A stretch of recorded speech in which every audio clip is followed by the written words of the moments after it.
কলকাতা শহরের বেশ কিছু এলাকায় নেই কোনো ফুটপাত, ফলে সাধারণ মানুষকে জীবনের ঝুঁকি নিয়ে চলতে হতো 117 নম্বর জাতীয় সড়কের উপর দিয়েই। ফলে সাধারণ মানুষের দীর্ঘদিনের দাবি ছিল রাস্তার পাশে তৈরি হোক ফুটপাত। বর্তমানে সেই সমস্যার সমাধান হতে চলেছে। কেল্লার মোড় থেকে 76 পর্যন্ত প্রায় 2 কিলোমিটার তৈরি হচ্ছে রাস্তার দুধারে নতুন করে ফুটপাত। আর এই ফুটপাত তৈরির ফলে সাধারণ মানুষের রীতিমতো খুশি।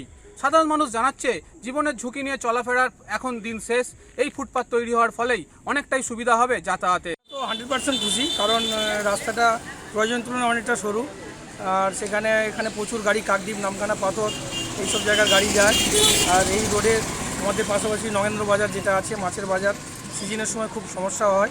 বর্তমান সরকারকে ধন্যবাদ, কারণ তারা যেভাবে উদ্যোগ নিয়ে এই ফুটপাতটাকে তৈরি করছেন, আগামী দিনে যাতায়াতে অনেক সহজ হবে এবং সুবিধা হবে, যাতে কোনোরকম সমস্যা হবে।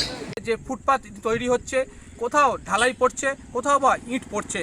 এই ফুটপাত প্রথম পর্যায়ে তৈরি এখন হচ্ছে 76 থেকে কেল্লার মোড় পর্যন্ত। আগামী দিনে পুরো ডায়মন্ড হারবার শহরের রাস্তার দুধারে তৈরি করা হবে এই ধরনের ফুটপাত। প্রশাসন যেটা জানাচ্ছে যে এই সমস্যার সমাধান করতে যথেষ্টই তৎপর হয়েছে প্রশাসন, এবং আগামী দিনে সাধারণ মানুষ যাতে রাস্তার দুধার থেকে সহজভাবে চলতে পারে তার ব্যবস্থা খুবই দ্রুত করা হবে। হচ্ছে ঠিকই, তেমন কিছু কিছু জায়গায় ফুটপাতের মানুষের সমস্যা ছিল। আমাদের মাননীয় সংসদ অভিষেক বন্দ্যোপাধ্যায়ের উদ্যোগে এবং রাজ্য সরকারের উদ্যোগে আজকের আমরা 2.5 কিলোমিটার ফুটপাত ইতিমধ্যে কমপ্লিট হয়ে গিয়েছে। ইতিমধ্যে আমরা দেখেছেন যে আমাদের দেওয়ানা হসপিটাল, গভর্নমেন্ট মেডিকেল কলেজ থেকে কভারহাট পর্যন্ত ফুটপাতের কাজ আবার নতুন করে সম্প্রসারণ হবে।